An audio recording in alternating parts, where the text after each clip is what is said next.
Good morning dear students. आप सभी का पुनः स्वागत है।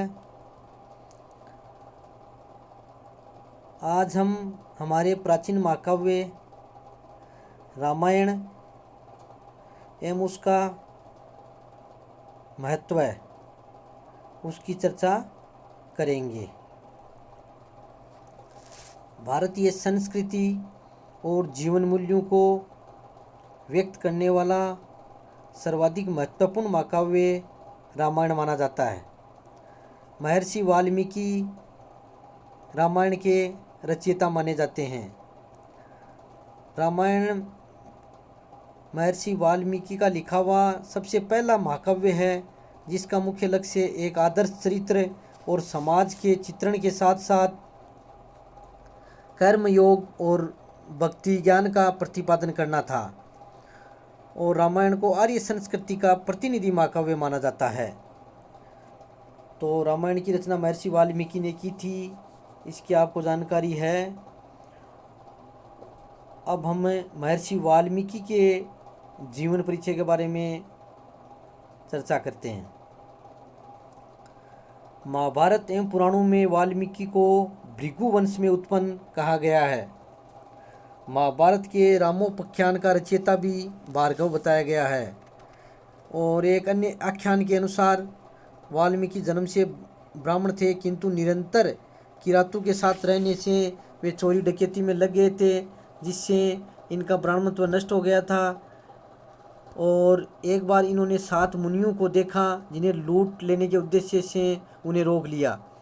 इस पर उन ऋषि मुनियों ने वाल्मीकि से कहा, जिन कुटुंबियों के लिए तुम नित्य पाप संचय करते हो, उनसे जाकर पूछ लो कि वे तुम्हारे इस पाप के सहभागी बनने के लिए तैयार हैं या नहीं हैं।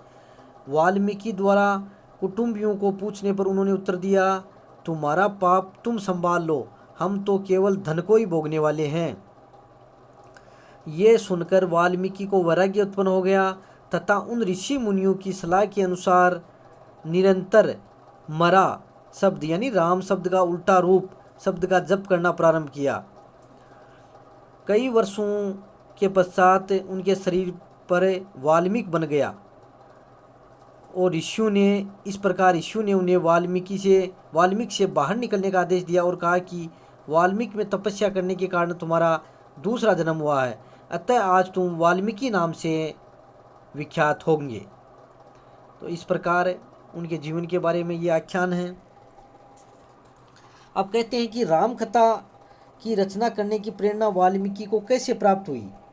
इस संबंध में नारद के साथ एक संवाद का उल्लेख मिलता है कि एक बार तप एवं स्वाध्याय में मग्न तथा भाषण कुशल नारद से वाल्मीकि ने प्रश्न किया, इस संसार में कौन महापुरुष है जो आचार विचार एवं पराक्रम में आदर्श माना जाता है। तो उस समय नारद ने उन्हें राम कथा का सार सुनाया, जिसे श्लोकों के रूप में लिखकर उन्होंने रामायण महाकाव्य की रचना की। रामायण का रचना काल है, ये तो अधिकांश विद्वानों का मत है कि रामायण की रचना वेदों के पश्चात हुई थी, क्योंकि लिपि का ज्ञान भी उसी काल में हुआ था। और ये इसलिए ये स्पष्ट है कि ये वैदिक काल के बाद की रचना है। और विभिन्न मतांतरों के पश्चात ये निष्कर्ष निकाला जाता है कि रामायण की रचना लगभग 500 ईसा पूर्व में हुई थी। और यह भी निष्कर्ष सर्वविदित है कि रामायण है महाभारत से पहले की रचना है, यानी रामायण महाभारत से प्राचीन है। अब रामायण का वर्तमान रूप, रामायण के वर्तमान रूप में 24,000 श्लोक हैं तथा 7 कांड हैं। बालकांड, अयोध्या कांड, अरण्य कांड, किष्किंधा कांड, सुंदर कांड, लंका कांड एवं उत्तरकांड। और वर्तमान में रामायण 3 हैं, वाल्मीकि रामायण, अध्यात्म रामायण और तुलसीकृत रामचरितमानस। हालांकि इन तीनों की मूल कथा समान है, परंतु कवियों ने तत्कालीन सामाजिक एवं धार्मिक धारणाएं अपने अपने दृष्टिकोण से वर्णित किए हैं। रामायण की कथा, रामायण के बारे में आप सबको जानकारी है ही, और इसमें हमें जो पात्र हैं उनका आदर्श जीवन चरित्र का वर्णन मिलता है। अब रामायण में पारिवारिक आदर्श, यानी रामायण का हमारे लिए क्या आदर्श है। रामायण मूल रूप से पारिवारिक महाकाव्य है। जो परिवार सुखी होता है वह समाज को भी सुखी बनाता है। इस दृष्टि से अयोध्या के राजा दशरथ के परिवार को इसमें चित्रित किया गया है। राजा दशरथ की 3 पत्नियां थीं। उन रानियों के बीच बहनों के समान संबंध और राजा दशरथ का अपनी सभी पत्नियों से समान प्रेम इस महाकाव्य में दर्शाया गया है। राम सहित रामायण के सभी पात्र हैं, उनमें अच्छे आदर्शों का विवरण झलकता है। राम के अतिरिक्त भी रामायण के सभी पात्र उच्चतम आदर्शों को निरूपित करते हैं। भरत आदर्श भाई होने के कारण, सीता आदर्श पत्नी होने के कारण, और भ्रातृत्व भावना के उच्च आदर्श लक्ष्मण के चरित्र, ये आदि सब प्रदर्शित करते हैं। और भारतीय स्त्रियों के दैनिक जीवन में सीता की पवित्रता और पतिव्रत धर्म आज भी हमारे लिए अनुकरणीय है। रामायण में सामाजिक आदर्श का भी अच्छा वर्णन हुआ है। ये अपने युग की सामाजिक, धार्मिक और राजनीतिक परिस्थितियों का वास्तविक चित्रण प्रस्तुत करती है। उस समय के आहार, वेशभूषा, रीति रिवाज आदि सभी का वर्णन इस ग्रंथ में मिलता है।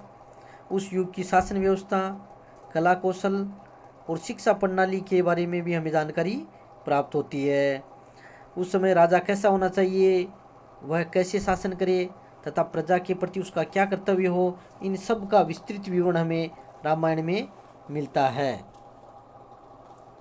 रामायण में धर्म का जो भी आदर्श मिलता है, यानी धर्म का जो चित्रण हुआ है, वो भी हमारे लिए हमारी संस्कृति को गौरवान्वित महसूस करता है।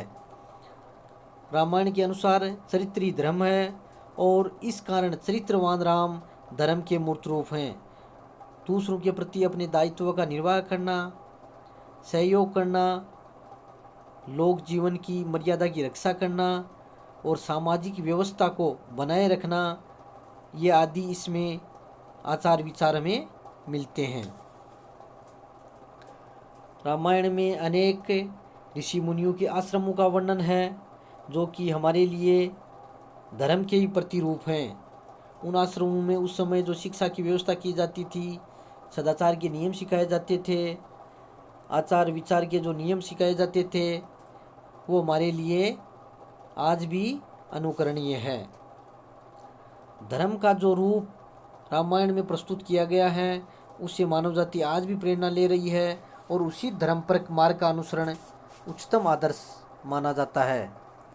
आर्य समाज का प्रतिनिधि, कई बार क्वेश्चन पूछा जाता है कि रामायण आर्य संस्कृति का प्रतिनिधि ग्रंथ है, टिप्पणी लिखिए। तो ये आपको ध्यान से सुनना है। रामायण कर्मयोग और भक्ति ज्ञान का प्रतिपादक ग्रंथ है। इसमें सामाजिक, धार्मिक, दार्शनिक संस्थाओं का सुंदर चरित्र मिलता है।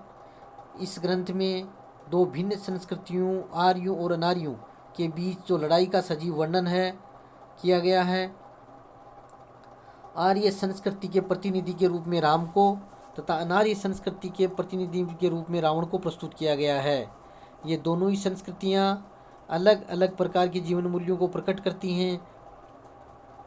जहाँ राम सत्य, नैतिकता और न्याय के पक्षपाती हैं और उनमें अच्छे आदर्श और चरित्र चित्रण प्रतीत होता है, वहीं रावण में अनैतिकता, असत्य, कुटिलता जैसी तामसिक प्रवृत्तियों के दर्शन होते हैं।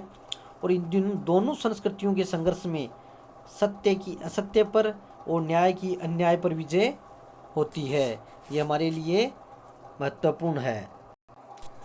रामायण का सांस्कृतिक महत्व भी काफ़ी है। भाव और भाषा दोनों ही दृष्टिकोण से ये ग्रंथ सर्वाधिक प्रभावशाली है। भाषा की दृष्टि से इसमें छंदों और अलंकारों का प्रयोग किया गया है और विभिन्न रसों का भी विवरण मिलता है। श्रृंगार, वीर, वात्सल्य, प्रेम, करुणा, भक्ति आदि सभी रसों का समावेश इस ग्रंथ में मिलता है। सौंदर्य बोध की दृष्टि से भी रामायण का साहित्यिक महत्व है। इसमें प्राकृतिक सौंदर्य और नारी सौंदर्य का अच्छा संगम हुआ है।